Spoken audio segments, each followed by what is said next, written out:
আসসালামু আলাইকুম এভরিওয়ান। আজকে আমরা দেখব অর্থাৎ ডিসি জেনারেটরের পাওয়ার স্টেজ সম্পর্কে।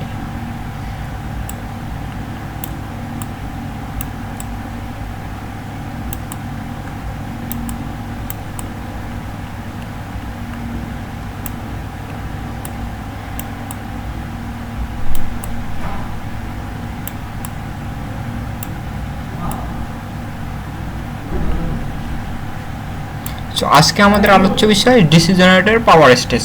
অর্থাৎ পাওয়ার স্টেজ যদি সম্পর্কে আমরা না জানতে পারি তাহলে আমাদের জেনারেটরের ম্যাথগুলো আমরা করতে পারবো না। সো আমি এই ভিডিওতে পাওয়ার স্টেজ সম্পর্কে ইন ডিটেলস পাওয়ার স্টেজের আন্তঃপান্ত বিষয় নিয়ে আলোচনা করব। এই ভিডিওটা দেখার মাধ্যমে তুমি বুঝতেই পারবে না যে পাওয়ার স্টেজটা এত ইজি। সো দেখো আমাদের প্রথমে আমরা অর্থাৎ ডিসি জেনারেটরের ক্ষেত্রে আমরা কি করি, প্রথমে আমাদের কি করা হয়, অর্থাৎ ডিসি জেনারেটর কাকে বলে যদি বলা হয়, অর্থাৎ ডিসি জেনারেটরের মেইন কাজ হলো মেকানিক্যাল পাওয়ারকে কি করে, সে ইলেকট্রিক্যাল পাওয়ারে কনভার্ট করে। দ্যাট মিনস মেকানিক্যাল থেকে আমাদের কিসে যাবে, ইলেকট্রিক্যাল পাওয়ারে চলে যাবে। সো দেখো আমি যদি ডায়াগ্রামটা একটু ভালোভাবে অঙ্কন করি, সরি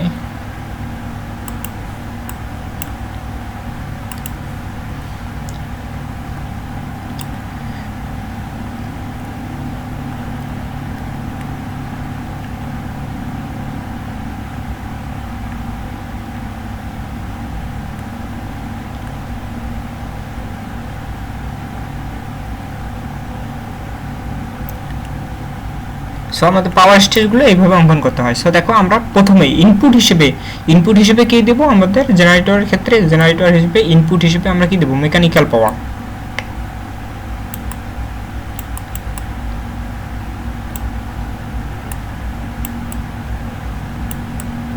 তো মেকানিক্যাল পাওয়ারটা কি আমাদের ইনপুট, মেকানিক্যাল পাওয়ারটা আমাদের ইনপুট। তারপর আমাদের কি হবে, তারপর আমরা মেকানিক্যাল পাওয়ার থেকে আমরা কি পাবো, ইলেকট্রিক্যাল পাওয়ার অথবা ডেভেলপ পাওয়ার, যেটাকে বলি আমরা ডেভেলপ পাওয়ার।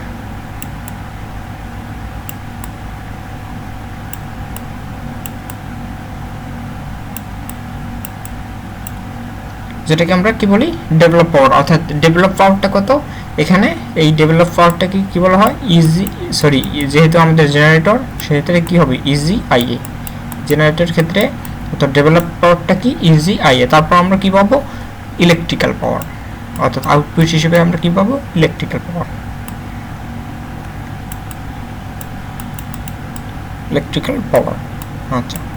আচ্ছা দেখো, ঠিক আছে। দেখো আমরা এটা কি পেলাম, আউটপুট হিসেবে। আচ্ছা, তা দেখো আমাদের ডিসি জেনারেটর কি করে, মেইনলি আমাদের এই অর্থাৎ মেকানিক্যাল পাওয়ার থেকে আমাদের কি করে, ইলেকট্রিক্যাল পাওয়ারটা কি করে, সাপ্লাই করে। দ্যাট মিনস আমরা মেকানিক্যাল পাওয়ারটা দেওয়ার পর আমাদের কি হবে, প্রথমে কি হবে, আমাদের একটা পাওয়ার কি হবে, ডেভেলপড হবে, যেটাকে কি বলা হয়, ইজি আইএ। ডেভেলপ পাওয়ারকে কি বলা হয়, ইজি আইএ। এই মেকানিক্যাল পাওয়ার থেকে ডেভেলপ পাওয়ারে আসার সময় আমাদের এক ধরনের কি হয়, লস হয়। এই লসটাকে আমরা কি বলবো, অর্থাৎ এইখানে অর্থাৎ এই অংশে আমাদের কিছু লস হবে। এই লসটাকে আমরা কি বলবো, এই লসটাকে আমরা বলবো উইন্ডেজ লস। আয়রন লস হবে, plus windage plus friction loss হবে।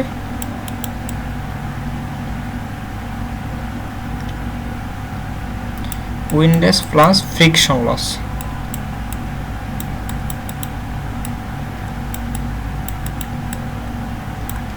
ফ্রিকশন সবগুলো মিলে কি হবে, loss.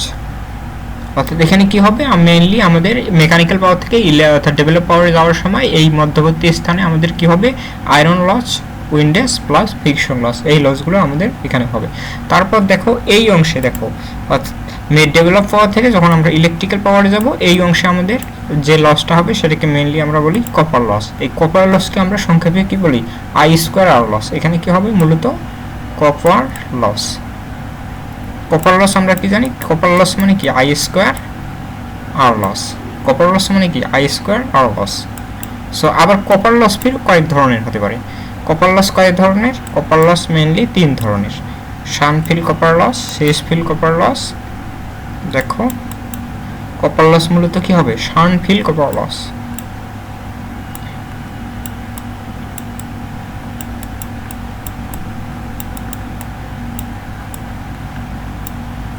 Shunt field copper loss. তারপর 2 নম্বরটা কি হবে আমাদের 2 নম্বর হবে series field copper loss, series field copper loss, series field copper loss. এবং 3 নম্বরটা আমাদের হবে armature copper loss, armature copper loss, copper loss.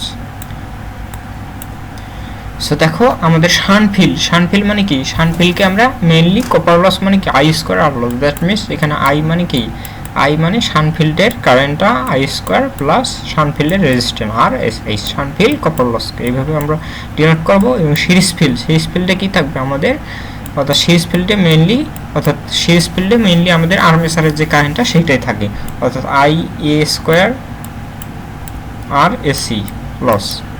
এবং আর্মেচার কপার লস কি হবে আর I A square R A loss. So এই তিনটা আমাদের মেইনলি কি কপার লস, এইটুকু আমরা বুঝতে পারছি। এখন দেখো আমরা যদি এই পাওয়ারগুলোতে অর্থাৎ এক পাওয়ার থেকে অন্য পাওয়ারে আমরা চলে যেতে পারি। দেখো আমরা যদি আমাদের ম্যাথ করার সময় অনেক সময় আমাদের কি হবে মেকানিক্যাল পাওয়ার থেকে ইলেকট্রিক্যালের পাওয়ার দিকে ধাবিত হতে হবে, অনেক সময় কি হবে ইলেকট্রিক্যাল পাওয়ার থেকে কোথায় ধাবিত হতে হবে, মেকানিক্যাল পাওয়ারের দিকে ধাবিত হতে হবে। এই পাওয়ারগুলো আমরা কিভাবে নির্ণয় করব দেখো। সো এই পাওয়ারগুলো আমাদের নির্ণয় করতে হলে দেখো আমাদের যদি অর্থাৎ এই অংশে যদি দেখি অর্থাৎ ইনপুট, এইটা কি, এইটা বেসিক্যালি আমাদের ইনপুট আর এইটা আমাদের কি আউটপুট, ইলেকট্রিক্যাল পাওয়ারটা আউটপুট। আমরা কি করি দেখো ইনপুটে সবসময় আমরা কি জানি বেশি পরিমাণে পাওয়ার থাকে এবং আউটপুটে আমরা সাধারণত কম পরিমাণে পাওয়ার পাই, এটা সচরাচর আমরা জানি। সো দেখো ইনপুট থেকে যদি আউটপুটে যাইতে চাই তাহলে কি হবে লসটা, অর্থাৎ আমাদের কি হবে লসের পরিমাণ বাড়বে।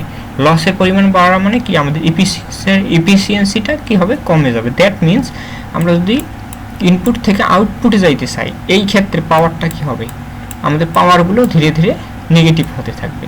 পাওয়ারগুলো কি থাকে, পাওয়ারগুলো ধীরে ধীরে কি হতে থাকবে নেগেটিভ হতে থাকবে। এবং আউটপুট মানে কম, অলওয়েজ আমরা কম পাবো। ইনপুটের থেকে আমরা যত ইনপুট দেবো তার থেকে আউটপুট আমরা কি পাবো সচরাচর কম পাবো। সো দেখো আউটপুট থেকে যদি আমরা ইনপুটে যেতে চাই তাহলে আমাদের পাওয়ারটা কি হতে হবে যোগ হতে হবে। সো বেসিক্যালি যেহেতু ভিডিওটা লেন্দি হতেছে আমরা নেক্সট এপিসোডে আমরা এই সম্পর্কে আরো অর্থাৎ এই পাওয়ার স্টেজ সম্পর্কে আরো ইন ডিটেইলস জানবো। So that's it for today, আল্লাহ হাফেজ। নেক্সট ভিডিওটা অবশ্যই দেখবা।